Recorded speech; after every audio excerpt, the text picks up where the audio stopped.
So students, in last lecture we have started internal respiration, and internal respiration, that means the respiration or the transport of gases from alveoli to the tissue level. And as there are two respiratory gases, one is oxygen and other one is the carbon dioxide. In last lecture we have studied how oxygen is transported with the help of RBC and plasma. 3% is transported with the help of plasma in dissolved state, and 97% is transported with the help of RBCs, that is with hemoglobin in the form of oxyhemoglobin, that is the transport of oxygen. In this lecture we will see transport of carbon dioxide. Carbon dioxide is readily soluble in water and it is transported in three forms by RBC and plasma.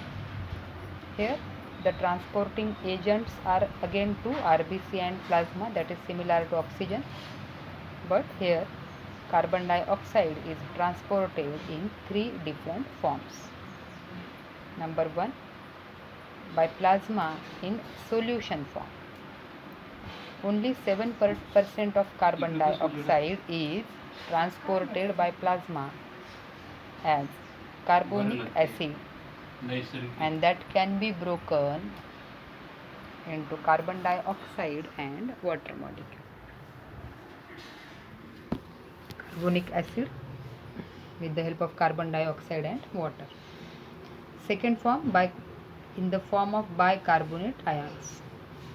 In RBC, carbon dioxide combines with water in the presence of zinc containing enzyme, that is carbonic anhydrase, to form carbonic acid. The rate of formation of carbonic acid inside RBC is very high as compared to in plasma, because the main enzyme, that is carbonic anhydrase, is present in tremendous amount in RBC as compared in the plasma. प्लाझ्मामध्ये carbonic अनहायड्रेटचं प्रमाण हे तुलनेनं कमी आहे आणि त्यामुळे carbonic acid फॉर्मेशनचं जे पर्सेंटेज आहे ते प्लाझ्मामध्ये कमी आहे आणि RBCमध्ये हा एन्झाईम अधिक प्रमाणात आहे. त्यामुळे कार्बोनिक ॲसिड फॉर्मेशन ह्याचं प्रमाण, ह्याचा रेट हा RBCमध्ये जास्त आहे as compared to plasma. Carbonic acid is unstable, so it dissociates immediately in bicarbonate form and H plus ions. So large amount of bicarbonate ions are present in RBCs. Here is the reaction. Carbon dioxide is mixed with water. In the presence of enzyme carbonic anhydrase, it is converted into carbonic acid, and as this carbonic acid is unstable, again it dissociates in the presence of enzyme carbonic anhydrase in bicarbonates and H plus ions. This would bring about imbalance of charge inside the RBC, because as carbonic acid dissociates, bicarbonates are released in RBC, so there is ionic imbalance. And to maintain this ionic balance between RBC and plasma, chloride ions diffuses into RBCs, and this movement of chloride ions inside the RBC is known as chloride shift, or it is also known as Hamburger's phenomenon. These bicarbonates that come into the plasma, they join with sodium or potassium ions and they form NaHCO3 or KHCO3, that is sodium or potassium bicarbonates, to maintain pH of blood. These bicarbonates combines with sodium to form sodium bicarbonate, and if they combines with potassium, they form potassium bicarbonates. This is about bicarbonate. Then what happens with H plus ions? H plus ions are taken up by the proteins, that is globulin protein present in hemoglobin, and by acceptance the hemoglobin is reduced, and the reaction is Hb plus H plus, it will give HHB, that is the hemoglobin in the reduced form. At the level of lungs, in response to low partial pressure of carbon dioxide in the alveoli, H plus ions and bicarbonates ion again recombine to form carbonic acid. Under influence of carbonic anhydrase, it gives carbon dioxide and water, and that carbon dioxide is released through the nose. When it comes to the alveoli, from alveoli the carbon dioxide will goes to the bronchioles, bronchi, trachea, pharynx, larynx and nose. That means in the reverse pathway, the carbon dioxide is released in the atmosphere by the process of expiration. Alveoli level मध्ये partial pressure of carbon dioxide हे ऑक्सिजनच्या तुलनेनं कमी आहे, आणि त्यामुळे हे जे बायकार्बोनेट्स आहेत हे परत रिफॉर्म होऊन कार्बोनिक ॲसिड तयार करतात, आणि ह्या कार्बोनिक ॲसिडचं डिसोसिएशन होतं आहे, आणि कार्बन डायऑक्साईड हा ॲल्व्हेओलाय लेवलला रिलीज केला जातो, जो एक्सपायरेशनच्या प्रोसेसमध्ये ॲटमॉस्फिअरमध्ये परत फेकला जातो. बघा इथं रिॲक्शन दाखवलेले आहेत. पहिली रिॲक्शन आहे किंवा पहिली फिगर आहे oxygen pickup and carbon dioxide pickup at tissue level. नेमकं टिश्यू लेवलला काय होतं आहे? लेफ्ट साईड ही टिश्यू लेवलची आहे, ज्यामध्ये कार्बन डायऑक्साईडचं प्रमाण जास्त आहे. पार्शियल प्रेशर कार्बन डायऑक्साईडचं या ठिकाणी जवळपास 45 mm ऑफ Hg असतं आहे, आणि ते ब्लडमध्ये आता इथं RBC दाखवली आहे एकच, म्हणजे हा भाग आहे कॅपिलरीचा उजवी बाजू, आणि कॅपिलरीमध्ये कार्बन डायऑक्साईडचं पार्शियल प्रेशर हे 40 mm ऑफ Hg असते. आणि मग डिफ्युजनच्या नियमानुसार हायर प्रेशरकडून लोअर प्रेशरकडे आयन्स हे डिफ्यूज केले जातात. म्हणजे 45 mm ऑफ Hg कडून म्हणजे टिश्यू लेवलकडून 40 mm ऑफ Hg कडे म्हणजे कॅपिलरीकडे कार्बन डायऑक्साईड हा डिफ्यूज केला जातो. या डिफ्युजनमुळं कार्बन डायऑक्साईड हा RBCद्वारे ॲक्सेप्ट केला जातो आणि प्लाझ्माद्वारे ॲक्सेप्ट केला जातो, ज्यामुळे प्लाझ्मामध्ये कार्बोनिक अनहायड्रेटचं पर्सेंटेज हे कमी आहे, तरीसुद्धा कार्बन डायऑक्साईड आणि वॉटर स्लो रेटने कार्बोनिक ॲसिडमध्ये कन्व्हर्ट होतात, आणि कार्बोनिक ॲसिड हा डिसोसिएट होऊन बायकार्बोनेट्स आणि H+ आयन्स तयार केले जातात. RBCमध्ये कार्बोनिक अनहायड्रेट्स हा अधिक प्रमाणामध्ये तयार केला जातो, त्यामुळे कार्बन डायऑक्साईड हा वॉटरसोबत कंबाईन होतो, ज्यामुळे कार्बोनिक ॲसिड तयार केला जातो, आणि हा कार्बोनिक ॲसिड पुन्हा डिसोसिएट होतो, त्यामुळे बायकार्बोनेट्स आणि H+ आयन्स हे रिलीज केले जातात. परंतु बायकार्बोनेट्सचं प्रमाण हे RBCमध्ये अधिक प्रमाणात असल्यामुळे त्या ठिकाणी आयोनिक इम्बॅलन्स तयार होत आहे, आणि बघा क्लोराईड आयन जो आहे हा क्लोराईड आयन्स हा RBCमध्ये आत ओढला जातो, आणि ह्या क्लोराईड आयनच्या शिफ्टिंगला क्लोराईड शिफ्ट म्हटलं जातं, ज्याला हम्बर्गर्स फिनॉमेनॉन असं म्हटलं जातं. त्याच वेळेला H+ आयन्स जे आहेत हे हिमोग्लोबिनसोबत बाइंड होतात, आणि हा हिमोग्लोबिन रेड्यूस फॉर्ममध्ये कन्व्हर्ट केला जातो. सेम लेवलला आता हे झालं कार्बन डायऑक्साईडचं transport at the tissue level. तर ऑक्सिजनच्या बाबतीत विचार केला तर ऑक्सिजन हा ऑक्सिजनेटेड ब्लड आलेला आहे कॅपिलरीमध्ये, त्यामुळे याचं पार्शियल प्रेशर हे या ठिकाणी टिश्यू लेवलमध्ये असणारा जो ऑक्सिजन आहे त्या तुलनेत अधिक आहे, आणि त्यामुळे ऑक्सिजन हा इझिली टिश्यूकडे डिसोसिएट केला जातो. आणि मेजॉरिटी फॉर्म आपल्याला माहीत आहे की ऑक्सिजन आहे हा ओन्ली 3% प्लाझ्माद्वारे कॅरी केला जातो, तर 97% हा RBCद्वारे तो आणला जातो, आणि त्याच्यामुळे तो फक्त RBCमधून एकाच ॲरोद्वारे दाखवला गेला आहे. Oxygen is transported from the capillary to the tissue. आता सेकंड जी फिगर आहे, या सेकंड फिगरमध्ये oxygen pickup and carbon dioxide release in the lungs. म्हणजे ॲल्व्होलाई लेवलवर काय चालू आहे ते आहे. बघा लेफ्ट साईडला ॲल्व्होलस दाखवलेले आहेत आणि राईट साईडला परत कॅपिलरीज आहेत. ह्या पल्मनरी कॅपिलरीच्या ब्रांचेस आहेत ज्या ॲल्व्होलायला सप्लाय करतात. मग त्यांनी काय आणलेलं आहे तर त्यांनी टिश्यूमधून जो काही कार्बन डायऑक्साईड घेतला होता in the form of bicarbonates, in the form of carbonic acid, तो आणलेला आहे. वरचे जे निळ्या कलरचे ॲरो आहेत बघा, क्लोराईड शिफ्ट दाखवलेला आहे आणि ह्या RBCमध्ये बायकार्बोनेट्स सुरुवातीला जर आपण वरच्या फिगरमध्ये पाहिलं, टिश्यू लेवलला जर पाहिलं तर कार्बन डायऑक्साईड आणि वॉटर यांच्या एकत्रीकरणामुळे कार्बोनिक ॲसिड आणि कार्बोनिक ॲसिडचं डिसोसिएशन होऊन बायकार्बोनेट्स H+ आयन्स तयार झाले. परंतु खालच्या फिगरमध्ये जर पाहिलं आपण RBCमध्ये तर रिव्हर्स रिॲक्शन दाखवली. बायकार्बोनेट्स आणि H+ आयन्स जे आहेत हे फ्यूज होतात, कार्बोनिक ॲसिड परत तयार केला जातो आणि ह्या कार्बोनिक ॲसिडचं डिसोसिएशन होऊन कार्बन डायऑक्साईड आणि वॉटर मॉलिक्यूल तयार केले जातात. म्हणजे एक्झॅक्ट रिव्हर्स रिॲक्शन चालू आहे. आणि हा carbon dioxide in the oxygenated blood यामध्ये असणारं पार्शियल प्रेशर हे 40 mm of Hg आहे.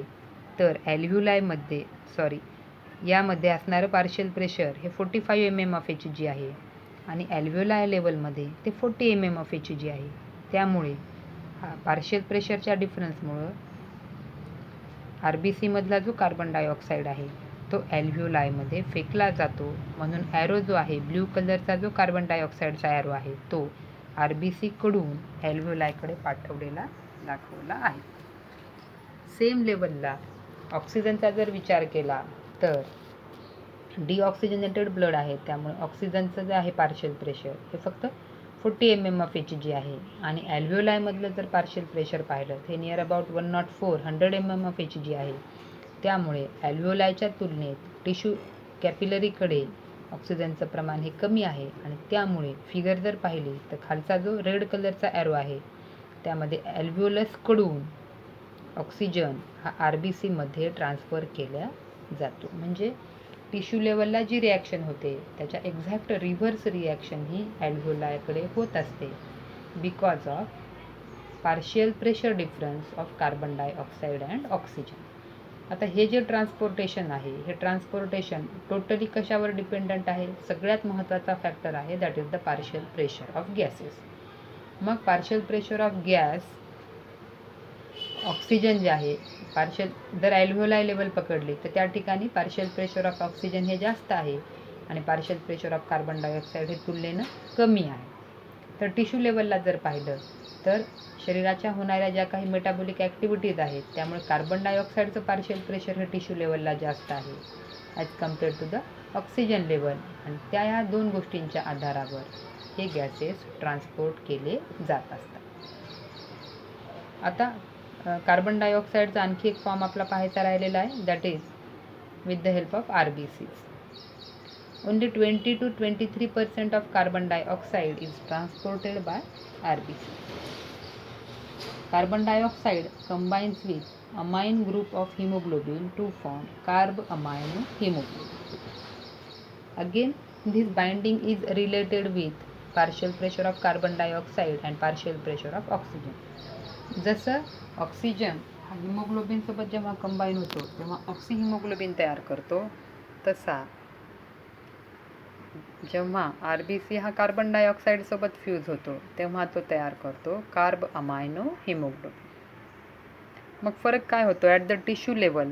आता टिश्यू लेवलला आत्ताच आपण पाहिलं मागच्या फिगरमध्ये की partial pressure of CO2 is hi as compared partial pressure of oxygen is low.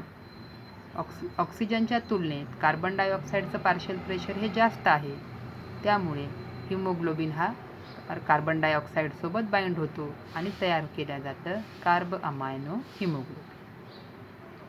तर at the tissue level exact reverse आहे. Partial pressure of carbon dioxide is low and partial pressure of oxygen is high.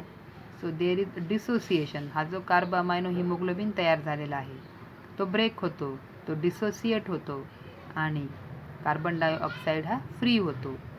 Hb + CO2 is HbCO2 तर ॲल्व्हिओलाय लेवलला हा HbCO2 हा dissociate होतो, carbon dioxide आणि haemoglobin हा separate होतो आणि सेपरेट झालेला कार्बन डायऑक्साईड हा ॲल्व्हिओलायद्वारे बाहेर टाकला जातो. तर फ्री झालेला जो हिमोग्लोबिन आहे तो लगेच नवीन येणाऱ्या ऑक्सिजन मॉलिक्यूलसोबत कंबाईन केल्या जातो. या पद्धतीने इंटरनल रेस्पिरेशन हे होत असते. नाकाद्वारे जी हवा आत घेतलेली आहे आणि जी आपण हवा सोडणार आहोत त्यामध्ये असणारे जे काही कार्बन डायऑक्साईड आणि ऑक्सिजनचं पर्सेंटेज आहे हे इंटरनल रेस्पिरेशनद्वारे टिश्यू आणि ॲल्व्हिओलायच्या लेवलला एक्सचेंज केलं जात असतं. Last fourth is the cellular respiration. This is the last step. आता बघा, ब्रीदिंगद्वारे ऑक्सिजन रिच आपण एअर आत घेतलेली आहे. एक्सटर्नल रेस्पिरेशनद्वारे ॲल्व्हिओलाय लेवलला गॅसेस ट्रान्सपोर्ट होतात आणि इंटरनल रेस्पिरेशनमध्ये हे गॅसेस टिश्यूपर्यंत पोहोचवले जातात. तर शेवटची जी स्टेप आहे दॅट इज सेल्युलर रेस्पिरेशन. मग काय, जो आलेला ऑक्सिजन आहे त्या ऑक्सिजनचा वापर कशा पद्धतीने केला जातो हे या ठिकाणी असते. This is the last step, that is the cellular respiration taking place inside the cell. Cell लेवलला हे होत असते, म्हणून या रेस्पिरेशनला सेल्युलर रेस्पिरेशन असं म्हटलं जातं. वेअर फूड इज ऑक्सिडाइज्ड, या ऑक्सिजनचा वापर करून ग्लुकोज जो आहे हा ब्रेक केला जातो. फूड जे आहे ह्याचं ऑक्सिडेशन केलं जातं and ATP is generated. The main purpose of respiration is that is energy release, ATP generation. Number 1 is oxidation. Oxidation is breaking down of complex organic molecules into simple inorganic molecules with release of heat energy. जे की complex organic molecules आहेत ग्लुकोजसारखे, ज्याच्यापासून आपण direct energy derive करू शकत नाही, त्यांचा वापर करू शकत नाही आणि त्याला युजेबल फॉर्ममध्ये कन्व्हर्ट करावं लागतं. आणि हे करण्यासाठी ऑक्सिजन त्यांना मदत करतो, ऑक्सिजन त्याला ब्रेक करतो, ज्यामुळं रिॲक्शन जर पाहिली तर glucose C6H12O6 + 6O2 it will gives 6CO2, 6H2O molecules and tremendous energy, that is 686 kilocalorie energy is released and that is used by our body. Second, that is the phosphorylation. It involves trapping the heat energy into the form of high energy bonds that are ATP molecules. आता ही जी kilo कॅलरीमध्ये energy काढलेली आहे ती actually सुरुवातीला ATP या स्वरूपात तयार केली जाते आणि ATP formation is non as phosphorylation. These ATP molecules are used for our vital life processes. So ATP molecules are called as energy currency. मग फॉस्फोरिलेशन कसं होतंय, ग्लुकोजचं जेव्हा ऑक्सिडेशन होते तेव्हा जी एनर्जी रिलीज केली जाते दॅट इज 7.3 किलो कॅलरी जी energy release केली जाते ती ADP मॉलिक्युल्स आणि इनऑर्गॅनिक फॉस्फेट यांना बाइंड करण्यासाठी ती एनर्जी वापरली जाते आणि ATP मॉलिक्युल्स तयार केले जातात. म्हणजे ADP दॅट इज ॲडिनोसिन डायफॉस्फेट जो आहे आणि इनऑर्गॅनिक फॉस्फेट हा जोडण्यासाठी जो तिसरा बॉन्ड तयार करायचा आहे. डायफॉस्फेट म्हणजे 2 फॉस्फेट ऑलरेडी आहेत, तिसरा फॉस्फेट जोडायचा आहे, त्यासाठी लागणारा जो बॉन्ड आहे त्यासाठी ही 7.3 किलो कॅलरी एनर्जी वापरली जाते आणि तो बॉन्ड जोडला जातो आणि जे स्ट्रक्चर तयार होते that is ATP that is adenosine triphosphate. म्हणजे जेव्हा शरीराला एनर्जीची गरज आहे तेव्हा ATP मॉलिक्यूल हा ब्रेक केला जातो, तिसरा बॉन्ड हा ब्रेक केला जातो आणि ही एनर्जी रिलीज केली जाते आणि ATP पासून तयार केला जातो ADP. आणि जेव्हा शरीराला एनर्जीची गरज नाही तेव्हा ही एनर्जी वापरून ADP पासून ATP मॉलिक्युल्स तयार केले जातात आणि या रिव्हर्सल प्रोसेसमुळे ATP मॉलिक्युल्सला energy currencies of body cell असं म्हटल्या जातात. and this is the cellular respiration. Okay then, video नीट ऐका, फिगर नीट बघा. फिगर पाहत असताना पार्शियल प्रेशर जे आहेत हे वाटल्या साईडला लिहून घ्या आणि मग कम्पेअर करा. याशिवाय काही डाऊट असतील तर ग्रुपवर विचारा.